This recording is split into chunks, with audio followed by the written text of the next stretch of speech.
Alright guys, today I'm doing a review. This here is the gluten-free bar. This is their dark chocolate coconut. I got these on sale, so I'm going to do a quick review. Everybody always asks me for snack ideas, things like that. So here they are. This is gluten-free, as you can see. It's certified vegan, non-GMO, and soy-free. But also, if you look here, it is dairy-free as well. Take a look at that. Okay, so let's take a look at the ingredients. Now this is our dark chocolate version, so where are the ingredients here? Here on the side. Actually, I'll just grab a bar. Hope you guys can read this. Come on, focus. And it's not focusing. Maybe I'll be better on the side of the bar.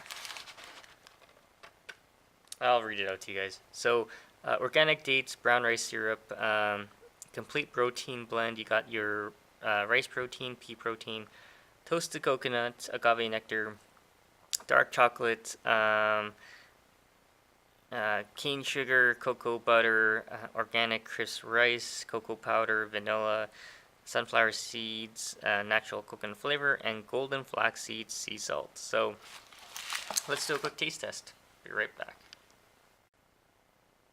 Alright, so this is what they look like. I opened one up. So it looks like a biscuit sort of cookie like.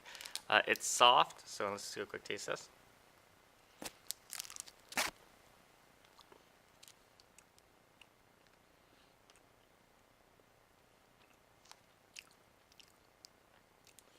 So think of it sort of like a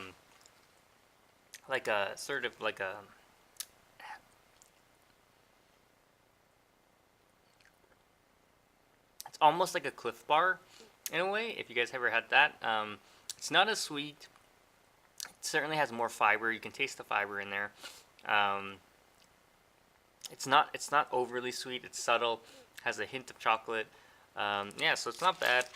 Definitely check it out if you guys are looking for different snack options. If you have any questions, comments, post below. Don't forget to subscribe to the channel.